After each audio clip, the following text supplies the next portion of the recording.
Hello friends, welcome to my channel history lovers.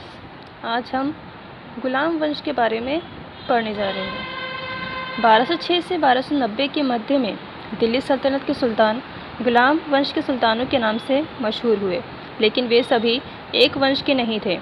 वे सभी सुल्तान तुर्क थे, पर उनके वंश अलग अलग थे। कुतुबुद्दीन ऐबक ने कुतुबी, इल्तुतमिश ने शमसी और बलबन ने बलबनी राजवंश की स्थापना की थी। इसके अलावा ये सभी स्वतंत्र माता पिता की संतान थे और इस कारण इन सुल्तानों को गुलाम वंश के सुल्तान कहने के स्थान पर प्रारंभिक तुर्क सुल्तान या फिर दिल्ली के मामलुक सुल्तान कहना अधिक उचित है।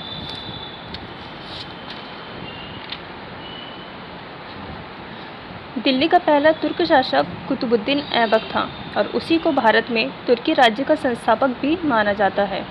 मोहम्मद गौरी ने भारतीय प्रदेशों को जीतकर उन्हें अपने राज्य का अंग ज़रूर बना लिया था, परंतु वह गौर का सुल्तान था, न कि दिल्ली का। कुतुबुद्दीन ऐबक ने मोहम्मद गौरी की भारत विजय में सहायता की और बाद में भारत के तुर्की राज्यों को गौर और गजनी के सुल्तानों के स्वामित्व से मुक्त करके उसे स्वतंत्र अस्तित्व प्रदान किया। चूँकि कुतुबुद्दीन ऐबक मोहम्मद गौरी का गुलाम था, 1208 में वह दास्ता से मुक्त हुआ। ऐबक को उसकी उदारता के कारण लाख बख्श कहा जाता है। हसन निज़ामी ने इसे लाख बख्श कहा। मिन्हाज उस सिराज ने ऐबक की उदारता के कारण उसे हातिम ताई द्वितीय कहा। इसके अलावा वह कुरान खां के नाम से भी मशहूर था। 1210 में इसकी मृत्यु हुई। कुतुबुद्दीन ऐबक की मृत्यु के बाद उसके सरदारों ने उसके अयोग्य पुत्र आराम शाह को सुल्तान बनाया, परंतु दिल्ली के तुर्की सरदार और नागरिक इससे सहमत नहीं हुए। इस कारण उन्होंने ऐबक के दामाद और बदायूं के सूबेदार इल्तुतमिश को दिल्ली का सुल्तान बनने के लिए आमंत्रित किया। इल्तुतमिश ने दिल्ली पहुंचकर सुल्तान का पद ग्रहण किया। आराम शाह ने उस पर आक्रमण किया, परंतु असफल हुआ और मार दिया गया। इस प्रकार आराम शाह का शासनकाल केवल 8 माह में समाप्त हो गया। वास्तव में दिल्ली का पहला सुल्तान इल्तुतमिश को ही माना जाता है, क्योंकि उसने सुल्तान पद की स्वीकृति खलीफा से ली थी। इल्तुतमिश कुतुबुद्दीन ऐबक का गुलाम था, लेकिन अपनी योग्यता के कारण उसने पहले ही अपनी दास्ता से मुक्ति प्राप्त कर ली थी। इल्तुतमिश कुतुबुद्दीन ऐबक का दामाद था, न कि उसका वंशज।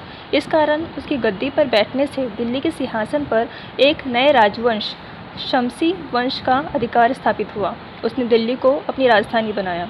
कुतुबी और मुइज़्ज़ी सरदारों के विरोध से बचने के लिए इल्तुतमिश ने 40 महत्वपूर्ण गुलाम सरदारों का संगठन तुर्कान चहलगानी की स्थापना की थी। अप्रैल 1236 में इल्तुतमिश की मृत्यु हो गई। इल्तुतमिश की मृत्यु के बाद 10 वर्षों के अंदर ही उसके वंश के 4 सुल्तानों को बलि के बकरों की तरह कत्ल कर दिया गया। इल्तुतमिश के सबसे बड़े पुत्र नासिरुद्दीन महमूद की मृत्यु पहले ही हो चुकी थी, इसलिए इल्तुतमिश की मृत्यु के बाद उसके अमीरों ने उसके दूसरे पुत्र रुकनुद्दीन फिरोज़ शाह को सुल्तान बनाया। सुल्तान बनने के बाद फिरोज़ भोग विलास में डूब गया और जनता के धन को अनावश्यक रूप से खर्च करने लगा। उसकी मां शाह तुर्कान ने शासन प्रबंध का दायित्व अपने हाथ में ले लिया और शाही परिवार के स्त्रियों और बच्चों पर अत्याचार करना शुरू कर दिया। उसका आतंक इतना बढ़ गया कि उसने इल्तुतमिश के एक छोटे पुत्र कुतुबुद्दीन को अंधा करवाकर मार डाला। इसी समय बदायूं, मुल्तान, लाहौर और हांसी के गवर्नरों ने विद्रोह कर दिया। फिरोज़ इनका दमन करने निकला, तब स्थिति का फ़ायदा उठाकर इल्तुतमिश की पुत्री रज़िया ने लाल वस्त्र पहनकर शुक्रवार की नमाज के बाद दिल्ली की जामा मस्जिद में अमीरों के सामने उपस्थित होकर उन्हें फिरोज़ शाह की अयोग्यता और शाह तुर्कान के अत्याचार का विवरण देते हुए इल्तुतमिश की इच्छा का पालन करने के लिए निवेदन किया। दिल्ली की जनता ने उत्साहित होकर उसका साथ दिया और फिरोज़ के दिल्ली पहुंचने से पहले ही रज़िया को सिंहासन पर बिठा दिया गया। शाह तुर्कान को कारावास में डाल दिया और फिरोज़ को पकड़कर कत्ल कर दिया गया। रज़िया के सिंहासन पर बैठने के बाद उसके कुछ इक़्तिदारों ने उसके खिलाफ विद्रोह कर दिया, परंतु बड़ी चतुराई से रज़िया ने विद्रोही इक़्तिदारों को परास्त कर दिया और अपने शासन को कौशल और शक्ति से दृढ़ करने में सफल हुई। उसने अपने विश्वास पात्र सरदारों को विभिन्न पदों पर नियुक्त किया। सुल्तान की शक्ति और सम्मान में वृद्धि करने के लिए उसने अपने व्यवहार में परिवर्तन किए। उसने पर्दा त्याग दिया, मर्दाने कपड़े पहनकर दरबार में जाना शुरू किया, शिकार और घुड़सवारी करना आरंभ किया। रज़िया के समय भटिंडा की गवर्नर अल्तुनिया ने विद्रोह कर दिया। रज़िया इसे दबाने गई परंतु पराजित हुई और कैद कर ली गई। तब तक इख्तियारुद्दीन ऐतगीन ने रज़िया के भाई बहराम शाह को शासक बना दिया। इधर रज़िया ने कूटनीति से काम लेते हुए अल्तुनिया से विवाह कर लिया। फिर दोनों ने मिलकर दिल्ली जीतना चाहा, परंतु कैथल की लड़ाई में वे पराजित हुए और भटिंडा वापस लौटते वक्त कुछ हिंदू डाकुओं ने रज़िया और अल्तुनिया का 13 अक्टूबर 1240 को वध कर दिया।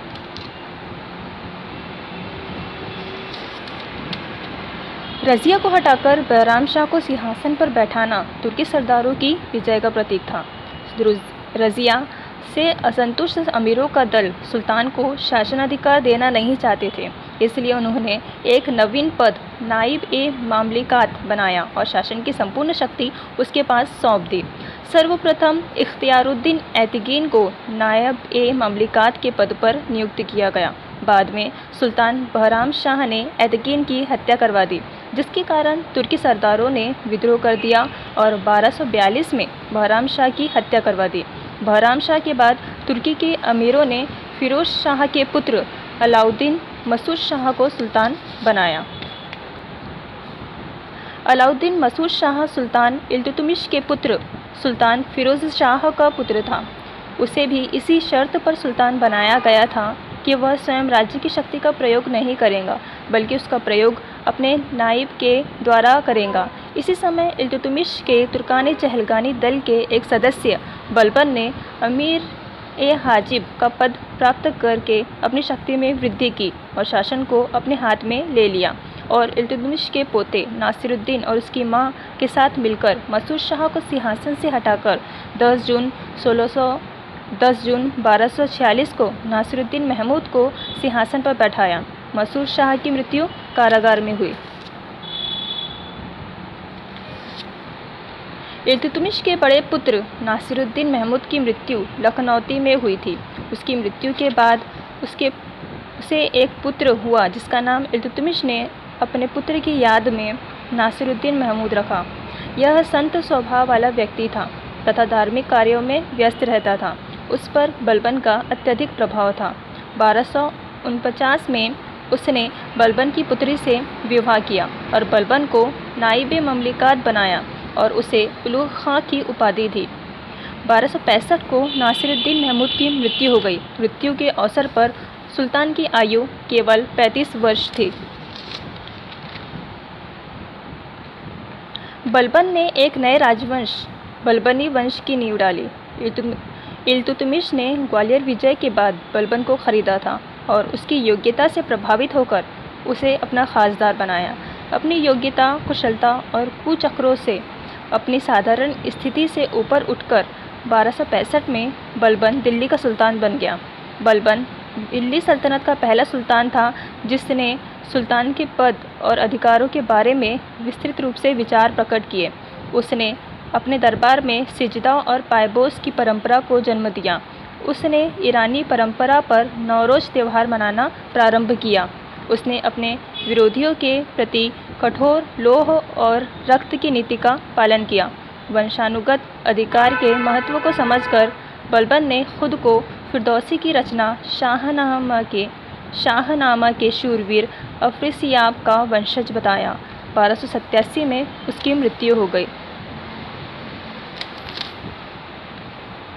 बलबन ने अपनी मृत्यु से पहले अपने बड़े पुत्र मोहम्मद के पुत्र कैखुसरो को अपना उत्तराधिकार नियुक्त किया था, परंतु दिल्ली के कोतवाल फखरुद्दीन मोहम्मद ने उसे डराकर मुल्तान भगा दिया और बलबन के दूसरे पुत्र बुकरा खां के पुत्र कैकोबाद को सुल्तान बनाने में सफलता प्राप्त की। सुल्तान बनने के अवसर पर कैकोबाद की आयु 17 या 18 वर्ष थी। सुल्तान बनने के बाद कैकोबाद विलासिता के नशे में डूब चुका था। सुल्तान बनने के कुछ ही समय के बाद कैकुबाद को लकवा मार दिया था। इस कारण तुर्की सुल्तानों ने उसे हटाकर उसके 3 वर्ष के पुत्र ख्यूमर्श को शमशुद्दीन ख्यूमर्श के नाम से सुल्तान घोषित किया। कैकुबाद के एक सेनापति जलालुद्दीन फिरोज खिलजी ने 3 माह बाद शमशुद्दीन ख्यूमर्श का वध कर दिया और उसके पिता अपाहिज कैकुबाद को उसी की चादर में लपेटकर यमुना नदी में फेंक दिया। इस प्रकार बलबन के उत्तराधिकारियों के अंत के साथ गुलाम वंश का शासनकाल भी भारत से समाप्त हुआ।